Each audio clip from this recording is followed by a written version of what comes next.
ராதே கிருஷ்ணா, எல்லாருக்கும் நமஸ்காரம். இன்றைக்கி நான் கொஞ்சம் சொல்ல போகிறேன், அதை கேளுங்கோ. முதல்ல நான் சமையலை சொல்லிடுறேன்.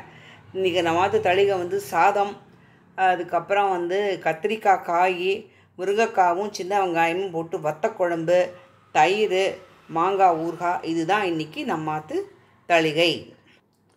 அப்புறம் ஒரு வாரமாக நான் கொஞ்சம் பிஸியாக இருந்ததுனால என்னால் எதுவுமே போட முடியல. நிறையா பேர் இந்த முறுக்கு பற்றி அதை பற்றிலாம் டவுட்ஸ் கேட்டிருந்தா நான் எக்ஸ்பிளைன் பண்ணுறேன்னு சொல்லியிருந்தேன். பட் ஆனால் என்னால் இன்னும் எந்த வீடியோவும் போட முடியல. நான் போடுறேன். நடுப்புற ஒரு புனல் இருந்தது, டாக்டர் செக்கப்பு, அதுக்கப்புறம் எங்கள் மாமியாரோட வருஷாப்தியம், அதுக்கப்புறம் தென்னாங்கூரில் என்னோடய பேத்திகள் குரூப்போடு போய் டான்ஸ் ஆடி நான் நேற்றுக்கு ரொம்ப நல்லா இருந்தது. தென்னாங்கூர் அதெல்லாம் சேவிச்சுட்டு வந்தோம். பாண்டுரங்கன் நேற்றுக்கு ஸ்வர்ண கவசம் ரொம்ப அப்படியே கண்கொள்ளா காட்சியாக இருந்தது. பார்க்கவே முடியல. கண்ணிலேருந்து நமக்கு கண்ணீர் தான் வருதே ஒழிய சேவிக்க முடியல. அந்த அளவுக்கு பா என்னமா இருக்கார். எல்லோரும் ஒரு தடவை கண்டிப்பாக எத்தனையோ தடவை போகலாம். பட் அட்லீஸ்ட் ஒரு தடவையாவது நம்ம போகணும். அது என்னென்னா, நமக்கு உடம்புல எப்போ சக்தி இருக்கோ, இந்த சக்தி நம்ம உடம்புல எப்போ வியாதி வரும், எப்போ நமக்கு இதுவாகும் அப்படிங்கிறதுலாம் நமக்கு தெரியாது.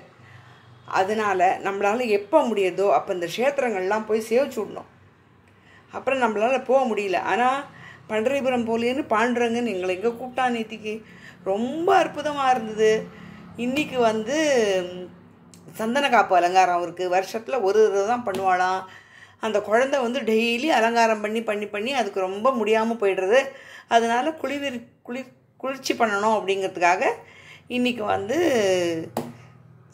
சந்தன அலங்காரம் பண்ண போகிறோம் அப்படின்னு சொன்னால், அது எங்களுக்கு சேவிக்க முடியல. நாங்கள் வந்துட்டோம். அங்கே அர்ச்சகால்லாம் ரொம்ப நல்லா எக்ஸ்பிளைன் பண்ணா, ரொம்ப நல்லா சொன்னா. பட் என்னை கூட ஒருத்தர் கேட்டிருந்தா கொஞ்சம் அதை பற்றி வீடியோ போடுங்களேன்னு. பட் என்னால் அவ்வளோ எடுக்க முடியல. அங்கே கொஞ்சம் க்ரௌடாக இருந்தது. இன்னொன்று கரெக்டாக என்னால் எடுக்க முடியல எதுவும். அதனால் இன்னொரு தடவை எப்படியாவது போகிறச்சே நான் கண்டிப்பாக அதை எடுத்து நான் அப்லோட் பண்ணுறேன். நான் சரி, எல்லாருக்கும் ரொம்ப நன்றி. எல்லோரும் என் சேனலை பார்த்துட்டு இருக்கேன். அதுக்கப்புறம் எல்லாம் உங்கள் கையில் தான். தேங்க்ஸ் ஃபார் வாட்சிங் my channel and subscribe me please.